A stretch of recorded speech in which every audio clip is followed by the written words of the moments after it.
মতিলাল কাকা, আজ কি কি মাছ এনেছো? এত মাছে ভনভন করছে কেন? মাছ কি পচে গেছে? পচা মাছ কিনে এলে যে অসুখ বিসুখ করবে। আর কি আনবো মা, এই অল্প কিছু পুঁটি আর টাকি, 100 টাকায় সব দিয়ে দেব। তবে মাছ পচেনি, অনেকক্ষণ এনেছি, তাই মাছই ভন করছে। কাকা, 100 টাকা তো আমার কাছে নেই, মাত্র 20 টাকা আছে। মাছ কেনার তো কোনো ইচ্ছেও ছিল না। মা তো অনেকদিন ধরে মাছ খেতে চাইছে, তাই না এসে পারলাম না। অসুস্থ মাকে মাছ কিনে খাওয়াতে না পারলে আমার যে খুব খারাপ লাগবে গো কাকা। কত আছে তোর কাছে? আমি 10 টাকার মাছও দিই। 20 টাকা আছে কাকা। এই নে মা, 20 টাকার পুঁটি। বেশি দিতে পারলাম না, আমারও তো মাছ বিক্রি করে সংসার চলে। এতেই হয়ে যাবে। আজকে দুপুরে আলু দিয়ে পুঁটি মাছগুলো রান্না করে দিব। কবে যে আমি বাজারে গিয়ে বড় মাছ কিনতে পারবো, মাকে ইলিশ মাছ খাওয়াবো, না হয় বড় রুই। বড় মাছের দাম অনেক বেশি। এই যে দেখছিস বড় বড় রুই, রুই মাছের দাম 500 টাকা। আমাদের মতো গরিব মানুষের বড় মাছ খাওয়ার স্বপ্ন দেখা তো পাপ। 500 টাকা আমাদের 1 মাসের খরচ, সেখানে আমরা এই টাকা দিয়ে একটা মাছ কিনে খাবো? স্বপ্ন দেখবি, একদিন তুইও বড় বাজারে মাছ কিনবি। মানুষ গরিব হয়ে জন্মায়, গরিব হয়েই মরে, এ কথা ঠিক না। তোমার কথা যেন সত্যি হয় কাকা। আমি এখন গেলাম কাকা। সকাল থেকে মেয়েটা কাজে গেছে, এখনো ফিরলো না। এতক্ষণে তো ফেরার কথা, এত দেরি করছে কেন? মনটা কেমন করছে।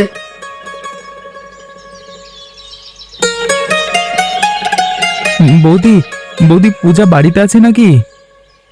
না নিতাই দাদা, পূজা তো সকালে হরিদাসের বাড়িতে কাজ করতে গেছে, এখনো ফেরেনি। কেন, কি হয়েছে? আর বলো না বৌদি, আমার মেয়ে মালার খুব জ্বর। দুপুর থেকে শরীরটা আগুনের মতো গরম, জ্বরে কাঁপছে। সবাই বলছে শহরের ডাক্তারের কাছে নিয়ে যেতে হবে। ওরে বাবা, মালার এমন অবস্থা? সকালেও তো খেলছিল দেখলাম। হ্যাঁ বৌদি, হঠাৎ করেই জ্বর এলো। এখন চোখ মুখ কেমন ফ্যাকাশে হয়ে গেছে। আমি ভাবছিলাম পূজাকে সঙ্গে নিয়ে যাই, মালার সাথে পূজা থাকলে সাহস পাওয়া যাবে। খুব খারাপ লাগছে দাদা, পূজা থাকলে নিশ্চয়ই যেত। ও তো মালাকে নিজের বোনের মতো ভালোবাসে, কিন্তু এখনো যে ফেরেনি। তাই তো চিন্তা হচ্ছে, সন্ধে হয়ে গেলে গাড়ি পাওয়া মুশকিল হবে। মালাকে নিয়ে এখনই রওনা দেব ভাবছি। তুমি দেরি করো না দাদা, তুমি এখনই মালাকে নিয়ে রওনা দাও। পূজা আসলেই আমি ওকে পাঠিয়ে দেবো হাসপাতালে, ও দৌড়ে চলে যাবে। তুমি ঠিক বলেছ বৌদি, মেয়ের জন্য মনটা ছটফট করছে। আমি তাহলে যাই, পূজা আসলে তাকে বলো যেন সোজা হাসপাতালে যেতে। হ্যাঁ, অবশ্যই বলবো, তুমি চিন্তা করো না, মালার কিচ্ছু হবে না। ওপরওয়ালা মালাকে সুস্থ করে দেবে। তাড়াতাড়ি যাও, তুমি আর দেরি করো না। কাকিমা, আজ কাজ করতে করতে অনেক রাত হয়ে গেল। এখন বাড়ি যাই, মা একা আছে। এত তাড়া কিসের? এখনো তো আমার 2টো শাড়ি আর তোর কাকার 3টে শার্ট কাঁচা হয়নি, ওগুলো কেচে তারপর যাবি। কাকিমা, অনেক রাত হয়ে গেছে। কাল সকালে এসে সব কাজ করে দেব, আজ যেতে দিন না। কাল সকালে আবার অজুহাত দিবি? কাজ করতে আসছিস, কাজ শেষ করে তবেই যাবি। এখন কেচে রাখ, দিনের কাজ দিনেই শেষ করবি। মা তো অসুস্থ, এতক্ষণে কত চিন্তা করছে। এত রাত করে তো আমি কখনো বাড়ি যাইনি। কাকিমা, আমাকে যেতে দিন না। শোন পূজা, এখন না বেশি রাত হয়নি, এখানে দাঁড়িয়ে কথা না বলে তাড়াতাড়ি কাজগুলো শেষ কর। যত কথা বলবি সময় নষ্ট হবে। মায়ের শরীরটা তো খারাপ, তাই চিন্তা হচ্ছে। আমি ছাড়া মায়ের কেউ নেই। তোর মায়ের শরীর খারাপ হলে আমি কি করব? কাজের সময় কাজ কর, এত আবেগ দেখিয়ে লাভ নেই। শোন, তুই কাজে অনীহা দেখাস যদি, তোকে কিন্তু আর কাজে রাখবো না। পয়সা দিলে লোকের অভাব হবে না। আমি কাপড় কেচে তারপর যাব। কাজটা চলে গেলে যে আমি পথে বসবো। এখন থেকে যদি সারা রাত কাজ করতে বলেন, আমি তাও করব। কাজ শেষ হলে গেটের দরজা টেনে দিয়ে যাস, কাল সকালে যেন দেরি না হয় আসতে। ঠিক আছে কাকিমা, কাল ভোরে চলে আসবো।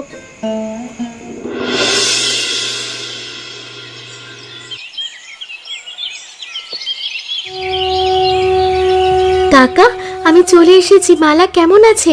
ডাক্তার কি বলছে? এতক্ষণে মালা নিশ্চয়ই ভালো হয়ে গেছে। সব শেষ হয়ে গেছে রে পূজা, আমার মালা আর নেই। তুই এত দেরি করে কেন আসলি? কি বলছো কাকা? না, এটা হতে পারে না। মা বলছিল কাল নাকি পূজার অনেক জ্বর ছিল, তুমি আমাকে ডাকতে গিয়েছিলে। আজকাল জ্বর হলে কেউ এমন করে ছেড়ে যায় নাকি? তুমি ভুল বলছো কাকা, মালার কিচ্ছু হয়নি।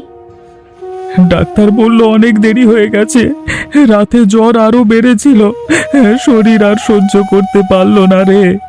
যদি একটু আগে আনতে পারতাম তাহলে মালা এভাবে চলে যেত না। মালা, উঠ না মালা, আমি এসেছি। তুই তো সবসময় বলিস দিদি তুমি পাশে থাকলে আমার সাহস বেড়ে যায়। চোখ খোল, দেখ আমি এসেছি। কাকা, আমি দেরি করে ফেলেছি। কাল যদি কাজ ফেলে চলে আসতাম, কাকিমা আমাকে আসতে দেয়নি। আমি যদি জোর করে আসতাম তাহলে হয়তো। তোর দোষ না রে মা, ভাগ্যে যা লেখা ছিল তাই হয়েছে, কিন্তু মনটা মানতে চায় না।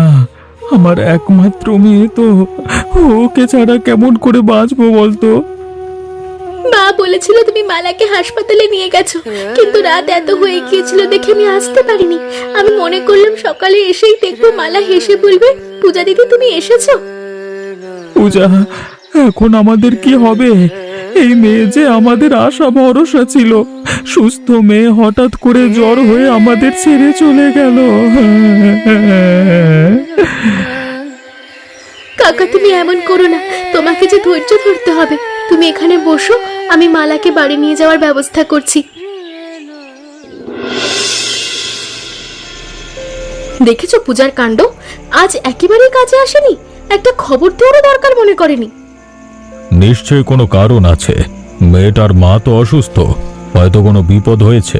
ও রোজ ভোরে চলে আসে, তুমি খোঁজ নিয়ে দেখো তো, নিশ্চয়ই বিপদে পড়েছে। আরে থামো তো, অত দরদ দেখাতে হবে না। গরিব মানুষদের সব নাটক আমার জানা আছে। একটু সুযোগ পেলেই অজুহাত। আমি কি ওকে বিনা পয়সায় কাজ করাই যে এত অজুহাত দেখতে হবে?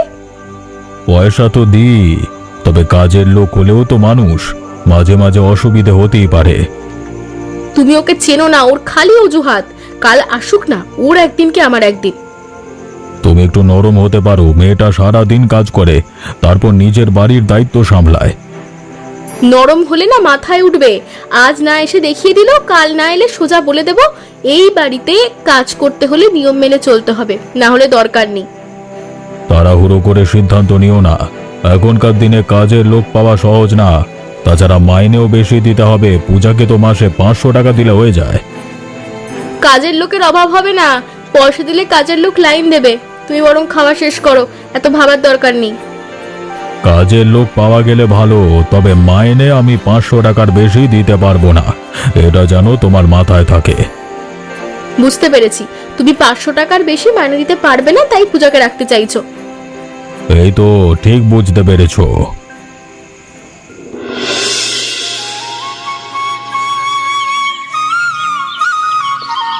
আরে মতিলাল কাকা যে, তা হঠাৎ করে কি মনে করে এইদিকে? মাছ এনেছো নাকি? তোকে তো অনেকদিন বাজারে দেখি না রে, আজকে ভালো মাছ ছিল তাই তোর জন্য নিয়ে আসলাম।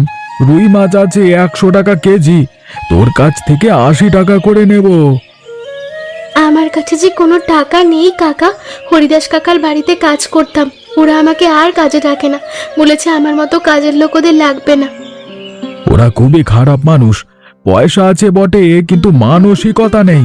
পূজা, তুই বাকিতে মাছ নিতে পারিস, তোর হাতে যখন টাকা আসবে তখন দিস। 1 কেজি মাছ নিয়ে পূজা, আমার শাড়ির আঁচলে দেখ 200 টাকা বাঁধা আছে। 200 টাকা? এত টাকা তুমি কোথায় পেয়েছো? তুই আমাকে 10-20 করে হাতে টাকা দিতিস, ওখান থেকে জমিয়েই 200 টাকা হয়েছে। জমিয়েছিলাম বলেই তো কাজে লাগছে। ও মা, শুধু মাছ কিনে খেলে হবে? ঘরে যে চাল ডাল কিচ্ছু নেই। এই টাকা দিয়ে আধা কেজি মাছ কিনি আর বাকিটা দিয়ে চাল ডাল কিনবো। তাহলে আধা কেজি দি। এই নে পূজা, আধা কেজি মাছ। যখন মাছ লাগবে আমাকে বলিস, আমি দিয়ে যাব, পয়সা পরে দিলেও চলবে। তুমি আছো বলেই তো মাছ কিনে খেতে পারি, নইলে আমাদের মাছ কিনে খাওয়াই হতো না। আমি যতদিন মাছের ব্যবসা করব ততদিন তোরা মাছ খেতে পারবি। দাদা, একটু কথা ছিল, আপনি বাইরে আসুন। কিরে নিতাই, আবার কি দরকার? কাজ তো শেষ করেছিস? হ্যাঁ দাদা, কাজ শেষ করেছি। এ মাসের মজুরির টাকাটা যদি দিতেন, খুব দরকার। এ মাসে তোকে 500 টাকা দেওয়ার কথা, কিন্তু এখন হাতে টানাটানি চলছে। এই নে 100 টাকা রাখ, বাকি টাকা সামনের মাসে দেব। দাদা, 100 টাকা দিয়ে কি হবে? বাজারে চাল ডালের দাম জানেন তো, ঘরে এক দানা চাল নেই। মালা চলে যাওয়ার পর সব কিছুই এলোমেলো হয়ে গেছে। পুরো টাকাটা দিলে ভালো হতো। আরে তুই তো একা মানুষ, তোর আবার এত টাকার কিসের দরকার? ছিল তো একটা মেয়ে, সেও তো আর নেই। তা এখন তুই টাকা দিয়ে কি করবি? দাদা, মেয়ে নেই বলে কি পেটে ভাত লাগবে না? আমি তো ভিক্ষে চাইতে আসিনি, নিজের ঘাম ঝরিয়ে কাজ করেছি। আপনি আমার 500 টাকাটা দিন। আমি কি বলেছি ভিক্ষে চাস? কিন্তু বুঝতে তো হবে, সব সময় হাতে টাকা থাকে না। তুই পরের মাসে পেয়ে যাবি। দাদা, এমন করলে তো আপনার জমিতে আর কাজ করতে পারবো না। আজকে যদি চাল না কিনি, কালকে না খেয়ে থাকতে হবে। না খেয়ে থাকবি কেন? 100 টাকাটা তো দিলাম, এতেই কদিন চলে যাবে। আর কাজ করতে না চাইলে করিস না, কাজের লোকের অভাব নেই। আমি তো আপনার জমিতে বহু বছর ধরে কাজ করি, রোদ বৃষ্টি মাথায় নিয়ে কাজ করেছি, কখনো মজুরি নিয়ে তর্ক করিনি। আজকে বিপদের দিনে আপনি এমন করছেন কেন? দেখ, তুই এখন বাড়ি যা। আমার পক্ষে তোকে এখন টাকা দেওয়া সম্ভব না। আমি যাচ্ছি, তবে কালকে আবার আসবো।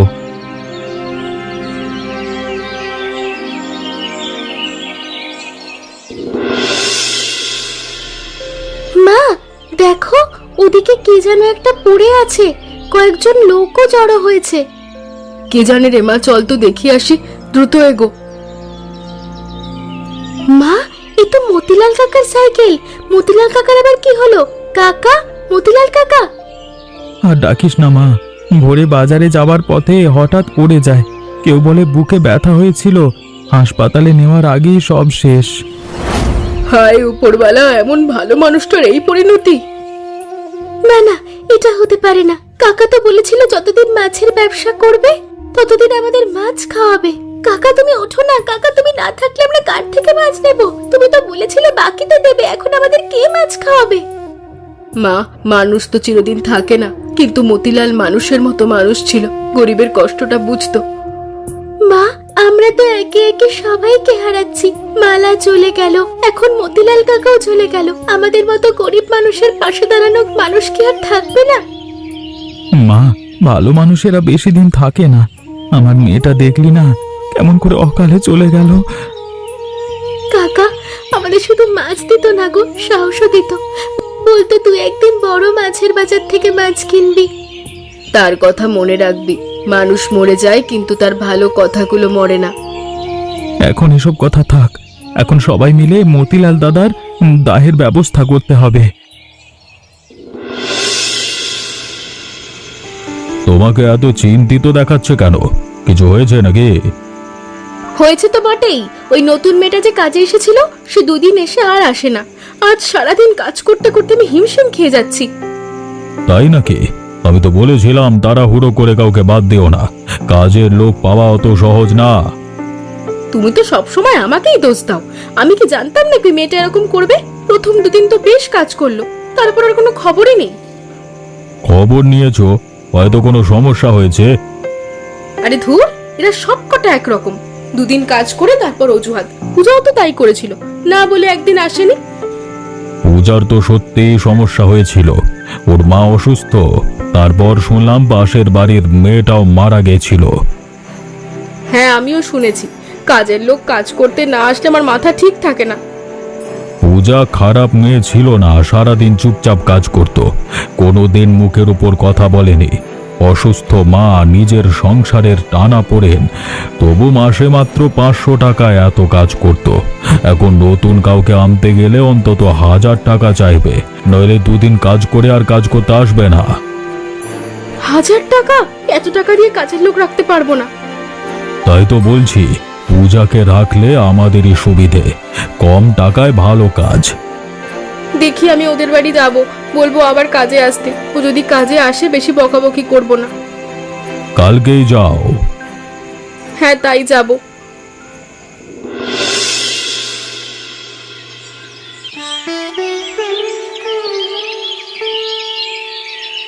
কিরে, তুই কোথায় গিয়েছিলি? তোকে অনেক খুশি লাগছে দেখছি। কোনো কাজ পেয়েছিস নাকি? মনোজ কাকার মুদিখানার দোকানে হিসেবের কাজ পেয়েছি। কাকা বলে আমি নাকি হিসেব ভালো করি। এ তো মহা আনন্দের খবর। অনেকদিন পর উপরওয়ালা আমাদের মুখের দিকে চেয়েছে। তা মাইনে কত? অনেক টাকা মা, মাস গেলে 3,000 টাকা। 1,000 টাকা সংসারে খরচ করব আর বাকি 2,000 টাকা জমিয়ে রাখবো। মারে, প্রথম মাসের মাইনে থেকে তুই 500 টাকা গরিবের মাঝে দান করে দিস। গরিবদের কষ্ট তো আমাদের বোঝা উচিত। হ্যাঁ মা, আমার মাইনে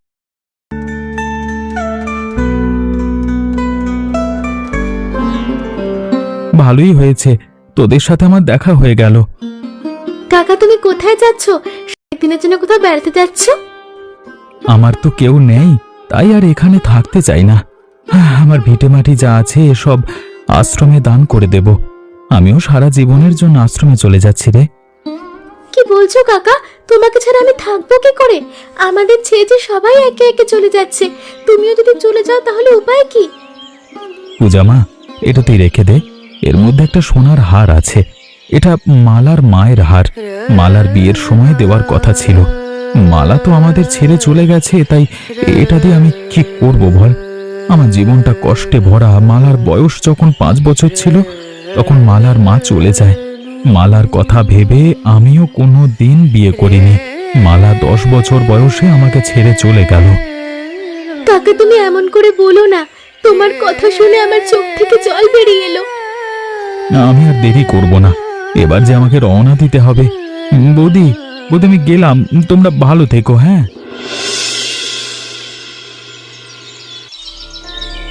শুনছো, তোমার কি বাড়িতে আসতে দেরি হবে?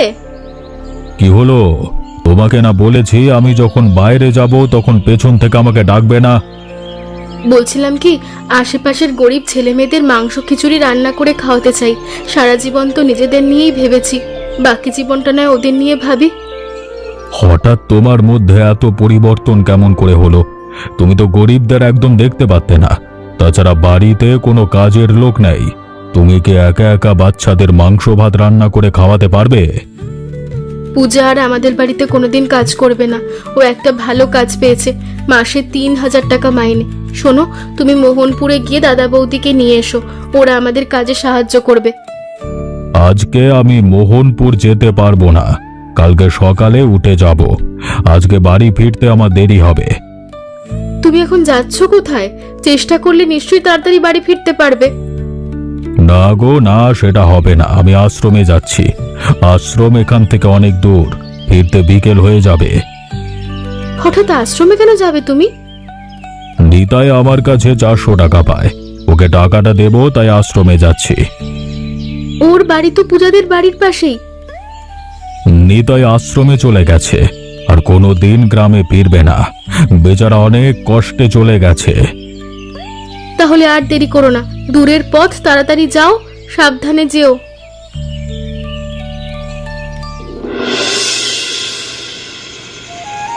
আজকে দামি বাজার থেকে রুই মাছটা কিনেছিলাম। 2 কেজি ওজনের মাছ। একটা মাছ 500 টাকা দাম। মা, মাছটা খেতে অনেক মজা, তাই না? অনেক মজা হয়েছে।